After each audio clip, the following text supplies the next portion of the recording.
Hi students, welcome to academy Venkatesh sir online classes. నేను మీ academy Venkatesh సార్ని. ఈరోజు అనగా ఏప్రిల్ 3, 2026న వార్తలు నిలిచినటువంటి కరెంట్ అఫైర్స్ అంశాలు కనుక మనం ఒకసారి పరిశీలిస్తే, ఈ వీడియోలో నేను నిన్నటి క్లాస్వి నేను కవర్ చేస్తూ వస్తుంటాను. మీరు ఒకసారి గమనించవచ్చు. ఓకేనా? మరింత వివరంగా మన యాప్లో అప్లోడ్ చేస్తూ ఉంటా. మీరు కరెంట్ అఫైర్స్ చూడండి. అయితే ఈరోజు ఫస్ట్ టాపిక్ వచ్చేసి ఆంధ్రప్రదేశ్ రాష్ట్ర రాజధానికి చట్టబద్ధత కల్పించడం అనేది జరిగింది. అయితే మీరు ఇప్పుడు ఏం గుర్తుపెట్టుకోవాలంటే, ఆంధ్రప్రదేశ్ రాష్ట్ర రాజధాని అమరావతి. మరి అమరావతి పేరు ఎప్పుడు పెట్టబడింది, అమరావతికి మొట్టమొదటిసారి శంకుస్థాపన ఎప్పుడు చేశారు, ఆంధ్రప్రదేశ్ రాష్ట్ర రాజధాని అనేది ఆంధ్రప్రదేశ్ పునర్వ్యవస్థీకరణ చట్టంలో ఏ సెక్షన్స్ చెబుతాయి, అదేవిధంగా ఆంధ్రప్రదేశ్ రాష్ట్ర రాజధానికి చట్టబద్ధత కల్పించడం కోసం రాష్ట్ర మంత్రి మండలి ఏ రోజున ఆమోదం తెలిపింది, రాష్ట్ర శాసనసభ ఏ రోజున ఏకగ్రీవంగా ఆమోదం తెలిపింది, అదేవిధంగా లోక్సభ ఏ రోజున ఆమోదం తెలిపింది, రాజ్యసభ ఏ రోజున ఆమోదం తెలిపిందో తెలుసుకుంటే ఏనప్ప. ఓకేనా? సరే, ఇప్పుడు ఆంధ్రప్రదేశ్ రాష్ట్ర రాజధాని ఏది అంటే గతంలో మనకి తెలియకుండా ఉండేది, కానీ ఇప్పుడు ఆ భయం ఏమీ అవసరం లేదు. ఆంధ్రప్రదేశ్ రాష్ట్ర శాశ్వత రాజధానిగా అమరావతి ఇక చట్టబద్ధత వచ్చేసినట్టే. ఓకేనా? సరే చూడండి, మనకి ఆంధ్రప్రదేశ్ పునర్వ్యవస్థీకరణ చట్టం అని చెప్పేసి ఒకటి ఉంది. దీనినే ఏపీ రీఆర్గనైజేషన్ యాక్ట్ అని పిలుస్తాం. ఏం పిలుస్తాం? ఏపీ రీఆర్గనైజేషన్ యాక్ట్ అని పిలుస్తాం. ఇది 2014లో తీసుకొచ్చినటువంటి ఆంధ్రప్రదేశ్ పునర్వ్యవస్థీకరణ చట్టంలో సెక్షన్ నెంబర్ 5 ఏం చెప్తుంది అనేసి అంటే, మరి సెక్షన్ నెంబర్ 6 ఏం చెప్తుందంటే, ఈ రెండు సెక్షన్స్ మధ్య మీరు కొంత తేడా తెలుసుకోవాలి. ఆంధ్రప్రదేశ్ పునర్వ్యవస్థీకరణ చట్టంలో సెక్షన్ నెంబర్ 5 ఏం చెప్తుందంటే, ఆంధ్రప్రదేశ్ రాష్ట్రం విడిపోయినప్పటి నుంచి 10 సంవత్సరాల వరకు కూడా ఆంధ్రప్రదేశ్ రాష్ట్రానికి మరియు తెలంగాణ రాష్ట్రానికి ఉమ్మడిగా రాజధాని ప్రాంతంగా హైదరాబాద్ ఉంటుందని చెప్పేసి సెక్షన్ నెంబర్ 5 చెప్తుంది. అంటే ఉమ్మడి ఆంధ్రప్రదేశ్ రెండు రాష్ట్రాలకు విడిపోయింది. ఒకటి నవ్యాంధ్రప్రదేశ్, రెండు తెలంగాణ. ఈ రెండు రాష్ట్రాలకు కూడా విడిపోయినప్పటి నుంచి 10 years 10 సంవత్సరాల వరకు హైదరాబాదే ఉమ్మడి రాజధానిగా ఉంటుందని చెప్పేసి అప్పట్లో చట్టంలో పేర్కొన్నారు. అంటే ఆంధ్రప్రదేశ్ పునర్వ్యవస్థీకరణ చట్టంలో సెక్షన్ నెంబర్ 5లో ఆంధ్రప్రదేశ్ రాష్ట్ర రాజధాని అంటే ఇప్పటికీ కూడా హైదరాబాదే ఉంది. ఇప్పటికీ కూడా హైదరాబాదే ఉంది. ఇప్పుడు మనం ఏమంటున్నామంటే, మన ఆంధ్రప్రదేశ్ రాష్ట్ర నాయకులు ఏమంటున్నారంటే, ముఖ్యమంత్రి వీళ్ళందరూ కూడా ఏమంటున్నారంటే, ఆంధ్రప్రదేశ్ పునర్వ్యవస్థీకరణ చట్టం సెక్షన్ నెంబర్ 5లో ఆంధ్రప్రదేశ్ రాజధాని అనే హైదరాబాద్ ఉంది. ఈ హైదరాబాద్ అనే పదాన్ని తొలగించి అట్ అమరావతి అనే దాన్ని చేర్చండి అని చెప్పి ఇటీవల మార్చి 28న ఆంధ్రప్రదేశ్ రాష్ట్ర శాసనసభ ఏకగ్రీవంగా ఆమోదించి ఆ బిల్లును లోక్సభ పంపిస్తే లోక్సభ, రాజ్యసభ రెండు కూడా ఆమోదించేశాయి. చూద్దాం, ఇది సెక్షన్ నెంబర్ 5. సెక్షన్ నెంబర్ 5 ఏం చెప్తుంది? 10 years వరకు రాజధాని ఉండాలి. సెక్షన్ నెంబర్ 6 ఏం చెప్తుందంటే, రాష్ట్ర విభజన తేదీ నుంచి 6 నెలలలోపు 6 months 6 నెలలలోపు ఆంధ్రప్రదేశ్ రాష్ట్రానికి నూతన రాజధానిని గుర్తించాలని చెప్పేసి సెక్షన్ నెంబర్ 6 చెప్తుంది. ఓకేనా? రైట్. ఇప్పుడు ఆంధ్రప్రదేశ్ రాష్ట్ర రాజధాని అమరావతి అని చెప్పి 2015 ఏప్రిల్ 23వ తారీఖున మొట్టమొదటిసారిగా తెలపడం అనేది జరిగింది. ఆంధ్రప్రదేశ్ రాష్ట్ర రాజధాని అమరావతి అని తేదీని ప్రకటించబడిన తేదీ అంటే 2015 ఏప్రిల్ 23. నెక్స్ట్ 2015 అక్టోబర్ 22వ తారీఖున అప్పట్లో ఉన్నటువంటి మన భారతదేశ ప్రధానమంత్రి నరేంద్ర మోడీ, ఇప్పుడు కూడా ఆయనే నరేంద్ర మోడీ, ఆంధ్రప్రదేశ్ రాష్ట్ర రాజధాని అమరావతికి శంకుస్థాపన చేయడం అనేది జరిగింది. ఇది ఏమో అమరావతి పేరును సూచించిన తేదీ, ఇదేమో నరేంద్ర మోడీ మన రాజధానికి శంకుస్థాపన చేసిన తేదీ. దాంతో పాటు 2026 మార్చ్ 26 గుర్తుండాల. మరి ఈ తేదీ ఏం సార్ అంటే ఆంధ్రప్రదేశ్ రాష్ట్ర రాజధానిని చట్టబద్ధత కల్పించడం కోసం రాష్ట్ర అసెంబ్లీలో ప్రత్యేకమైన తీర్మానాన్ని ప్రవేశపెట్టడం కోసం మన ఆంధ్రప్రదేశ్ రాష్ట్ర మంత్రి మండలి ఆమోదం తెలిపినటువంటి తేదీ. ఓకేనా, మన ఆంధ్రప్రదేశ్ రాష్ట్ర మంత్రి మండలి ఆమోదం తెలిపినటువంటి తేదీ 2026 మార్చ్ 28 అంటే ఆంధ్రప్రదేశ్ రాష్ట్రానికి చట్టబద్ధత కోసం ప్రత్యేకంగా తీర్మానాన్ని శాసనసభలో ప్రవేశపెడితే ఆ రోజు మన శాసనసభ ఏకగ్రీవంగా తీర్మానం చేసి ఏకగ్రీవంగా ఆ తీర్మానాన్ని ఆమోదించి అదే రోజున కేంద్రానికి ఆ బిల్లును పంపడం అనేది జరిగింది. అంటే ఇది మన ఆంధ్రప్రదేశ్ లో ఉన్నటువంటి శాసనసభ అంటే అసెంబ్లీ ఆమోదించినటువంటి తేదీ అనమాట. నెక్స్ట్ 2026 ఏప్రిల్ 1వ తారీఖున ఏప్రిల్ 1, ఏప్రిల్ 2 ఈ రెండు తేదీలు కూడా చాలా ఇంపార్టెంట్, గుర్తుపెట్టుకోండి.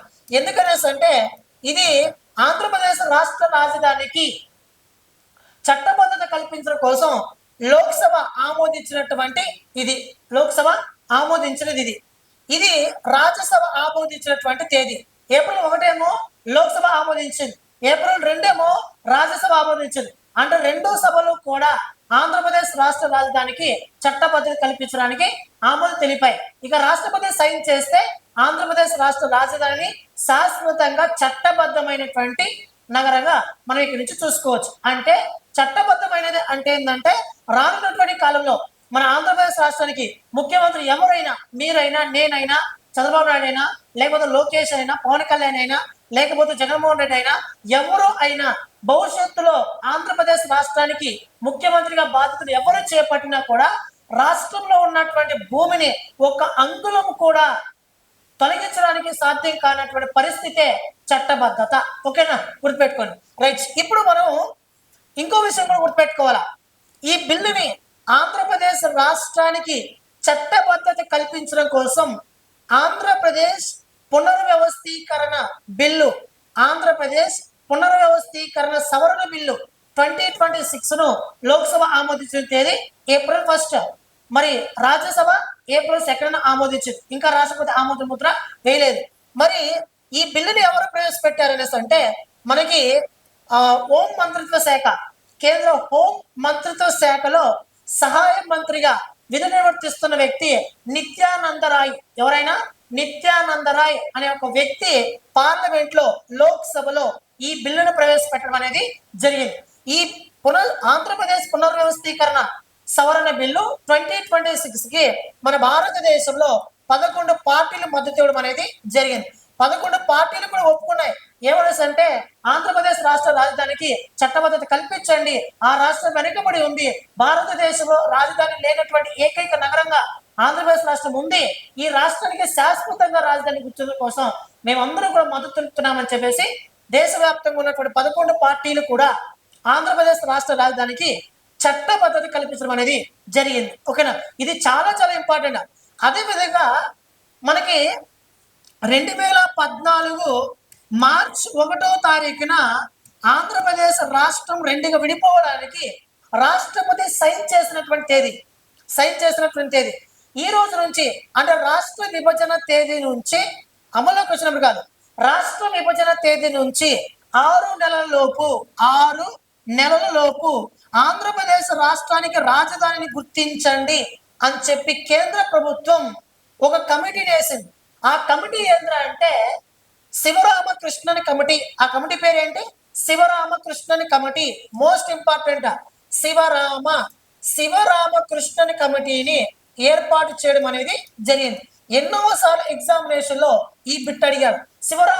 శివరామకృష్ణన్ కమిటీ దేనికి సంబంధించిందంటే ఆంధ్రప్రదేశ్ రాష్ట్ర రాజధానిని నూతనంగా గుర్తించడం కోసం ఏర్పాటు చేయబడ్డ ఒక కమిటీ.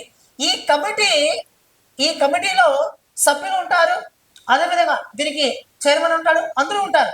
అయితే ఈ కమిటీ ఏం చెప్పిందంటే భారతదేశంలో ఈ కమిటీ కాదు, ఈ కమిటీ స్థానంలో ఇంకో కమిటీ వచ్చింది.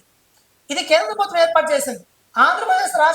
ఆంధ్రప్రదేశ్ రాష్ట్రానికి రాజధానిని గుర్తించడం కోసం కేంద్ర ప్రభుత్వం ఏర్పాటు చేయబడినటువంటి కమిటీ శివరామకృష్ణన్ కమిటీ.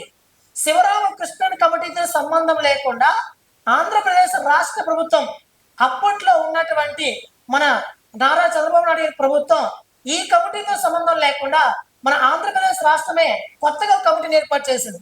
ఆ కమిటీ పేరు ఏంటంటే నారాయణ కమిటీ. నారాయణ కమిటీ. మరి నారాయణ కమిటీ ఎవరు అంటే ప్రస్తుతం పురపాలక మంత్రిత్వ శాఖ విధులు నిర్వర్తిస్తున్న వ్యక్తి, మినిస్ట్రీ ఆఫ్ మున్సిపాలిటీ పురపాలక మంత్రిత్వ శాఖగా ప్రస్తుతం విధులు నిర్వర్తిస్తున్న వ్యక్తి నారాయణ గారే. గతంలో కూడా పురపాలక మంత్రిత్వ శాఖ విధులు నిర్వర్తిస్తున్న వ్యక్తి నారాయణ గారే. ఆయన ఆధ్వర్యంలో ఆంధ్రప్రదేశ్ రాష్ట్రానికి రాజధాని గుర్తించడం కోసం ఏర్పాటు చేయబడ్డ కమిటీ. ఈ కమిటీ ఏం చెప్పిందంటే విజయవాడ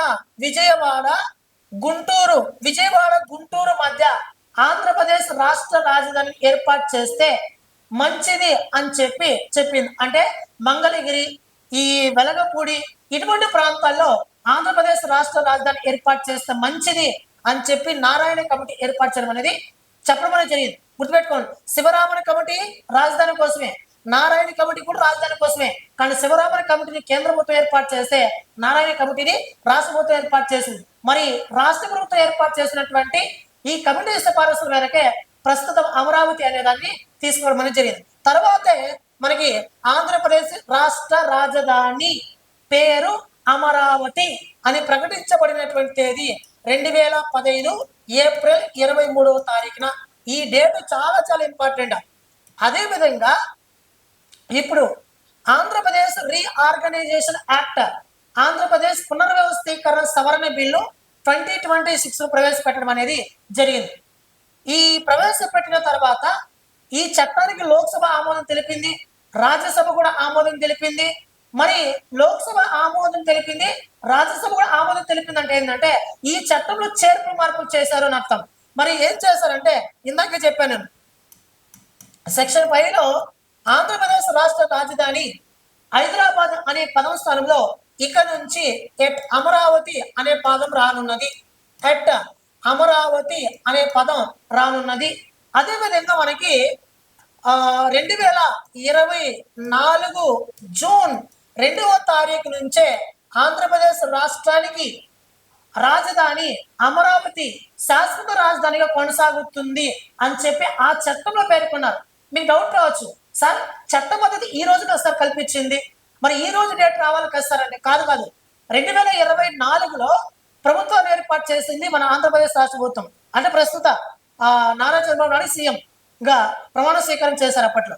ఆ 2024 జూన్ 2వ తారీఖున ఏం చెప్పాడంటే మన ఆంధ్రప్రదేశ్ రాష్ట్ర సీఎం, ఆంధ్రప్రదేశ్ రాష్ట్రానికి ఇక నుంచి రాజధాని అమరావతి. అమరావతి తప్ప ఇంకేది కూడా రాదు. 3 రాజధానులు ముద్దు లేకపోతే వద్దు, అవన్నీ పోయి ఇప్పుడు లాస్ట్కి ఒకటే వచ్చింది, అమరావతి అనే పదం వచ్చింది. కాబట్టి 2024 జూన్ 2వ తారీఖు నుంచే మీకు ఆంధ్రప్రదేశ్ రాష్ట్రానికి శాశ్వత రాజధానిగా అమరావతి ఉంటుంది. అప్పటి నుంచి అమల్లోకి వచ్చినట్లుగా మేము ఈ చట్టంలో సవరణ చేస్తున్నామని చెప్పేసి పార్లమెంట్ చెప్పడం అనేది జరిగింది. చాలా చాలా important, most important. Coming competitive examination ఖచ్చితంగా క్వశ్చన్ పడేటటువంటి పెద్ద ప్రాంతం ఏదంటే ఇది.